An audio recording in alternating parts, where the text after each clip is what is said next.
All right, you two are shooting Pika. No, you're not getting a cigarette in a blindfold. Wait, we're not. Oh, Pika. Hi there. Welcome back once again. It is time for the golden age of DC Comics, 365 days, where I take this beloved hardcover coffee table book given to me about 2 decades ago by one of my best friends. This has been surfing my coffee table ever since and has been a constant source of comic book shop style conversations, the kind I wish to recreate here today with you. Thank you so very much for tuning in. What goes great with a coffee table book, and some coffee table talk with you? Well, pull up a chair. Bring a cup of whatever you want. Let me know in the comments what you're shoving under your nose. Yeah, this is some El Salvadorian amazing coffee. Oh, thank you so very much. I am blessed and grateful you're here right now. You are the most important part of this show, of our show. You are the most important ingredient in our recipe. This is our show and our conversation about comic books that we've been having all year long. I am using this book for its intended purpose. We've been using it all year long. This is great. It's a 365 days book. We're going to open up to today's date, which is December the 23rd. We're going to look at some comic book art of an antediluvian age. We're going to read the blurb, and then we're going to talk about comic books. And we're going to talk about comic books every day for the rest of the year, which is winding down. There are 8 more days. 8 more pages to talk about. Don't worry, we're going somewhere with this. Next year, we're going to be doing more and more content. 3 p.m. daily comic book talk. We're going to talk about comic books every day, just for a couple of minutes. We're going to embrace the positives. We're going to remember the good stuff. We're going to learn how to be finer comics books fans. I didn't say better. We're already the best. But finer. By learning. Yeah, we're going to, how? Well, what does that, we're going to learn more. Yeah, I'm going to learn how to grade comics the Overstreet Price Guides way. This is a really interesting book. This is cool because this is a Billy Tucci cover, and he's going to be at Wicked Boston Con in April, and I don't have any Billy Tucci, so I do now, and I'm thinking about getting this signed.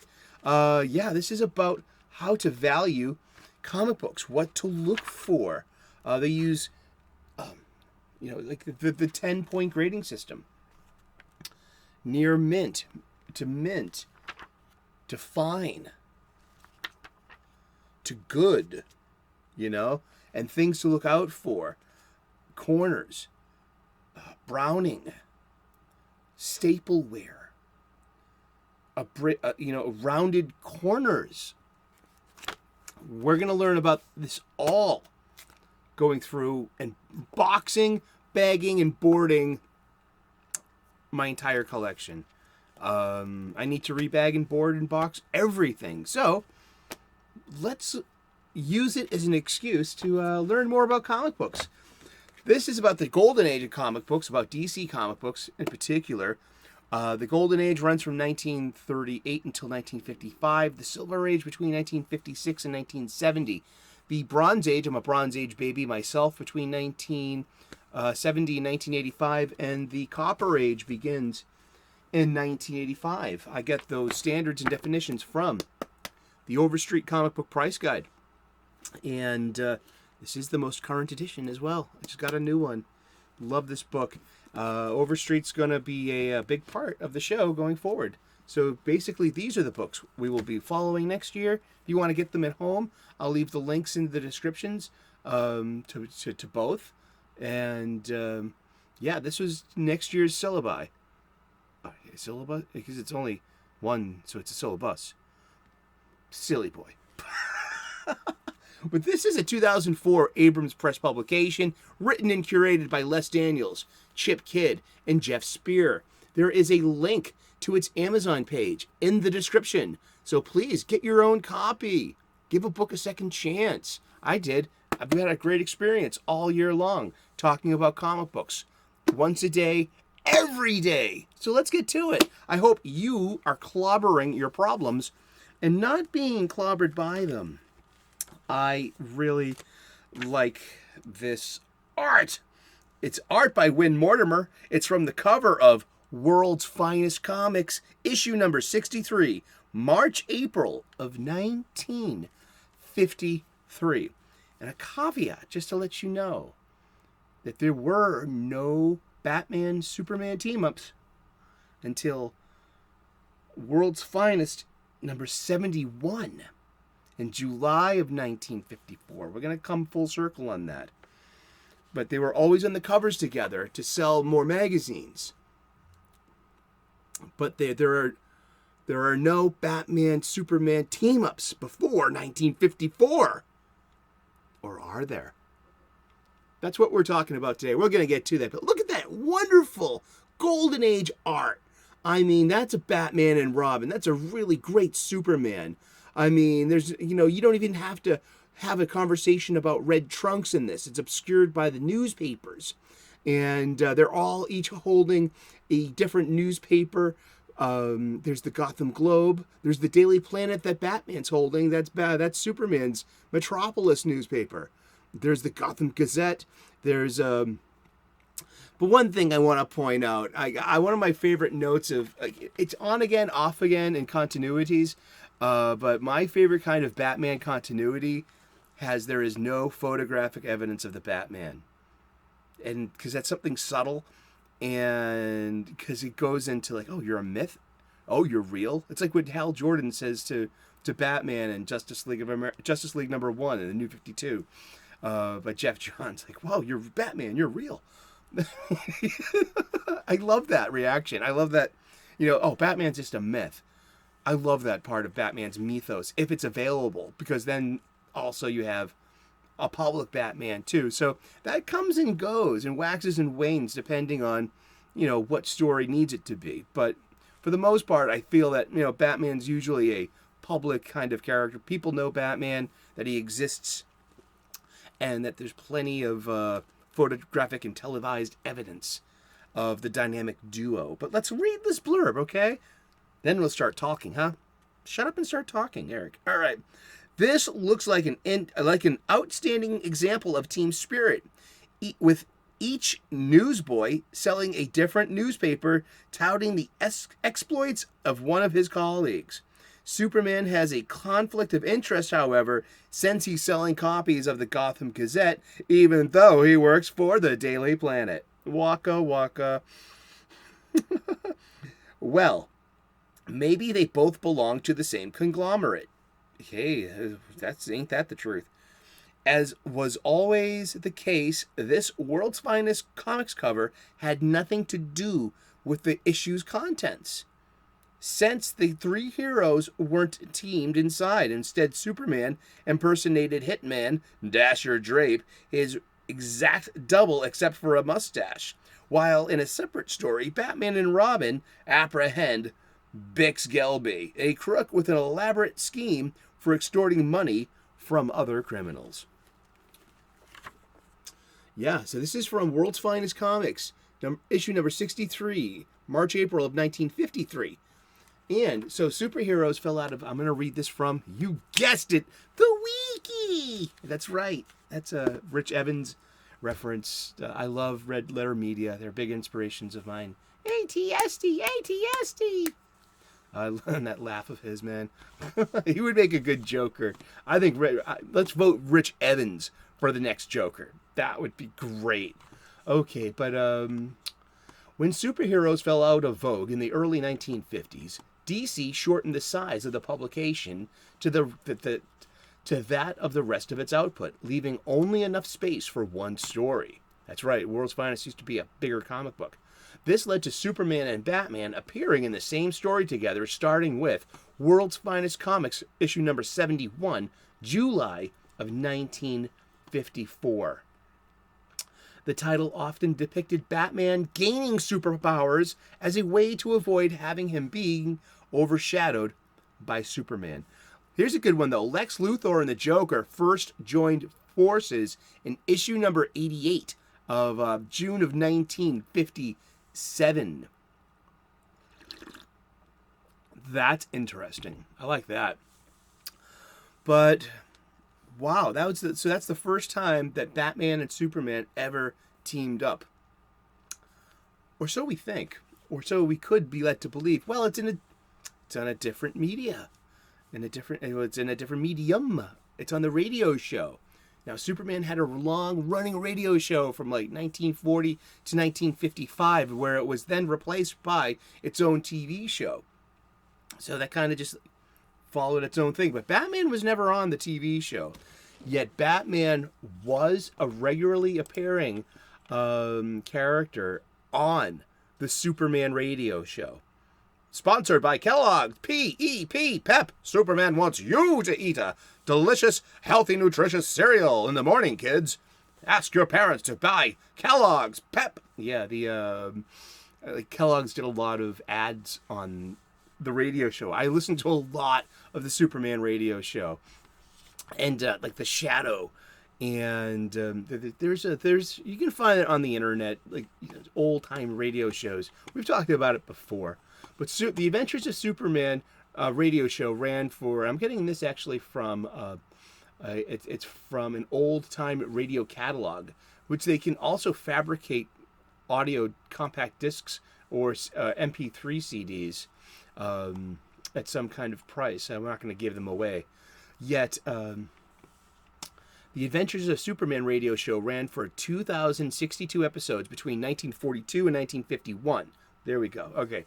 Whereas Batman had only a few scattered episodes of his own. These include the single episode of The Batman Mystery Club and Batman and Robin's Christmas Carol caper.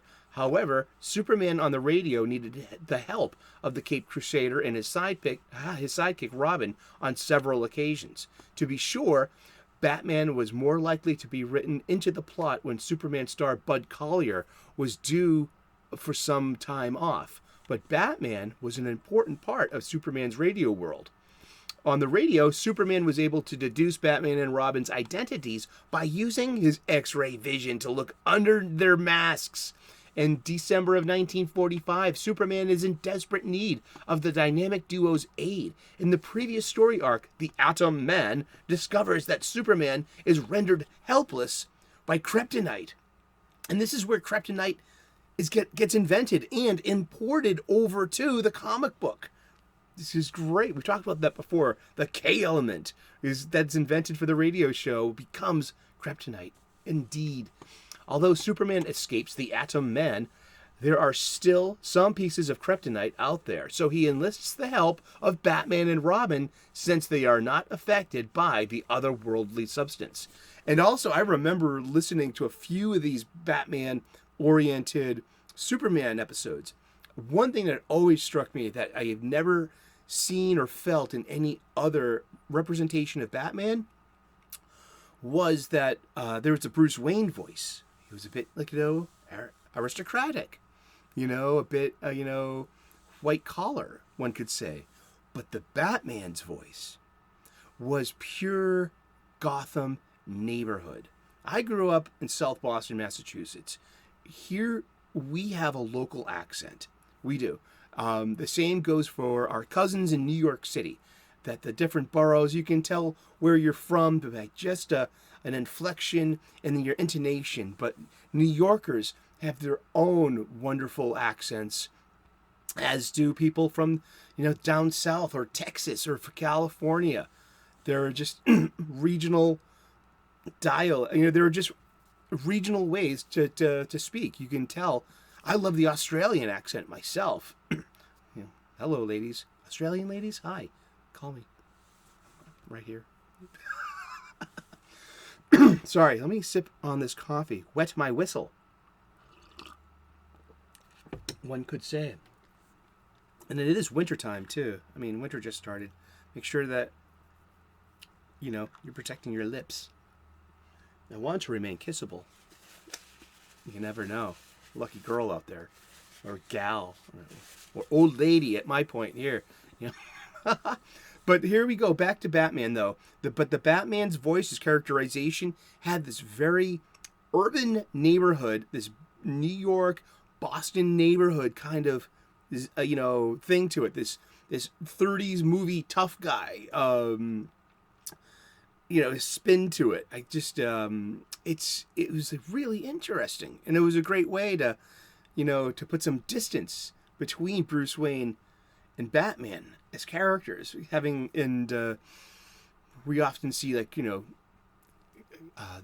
Nolan movies, someone like Christian Bale, or like Michael Keaton, or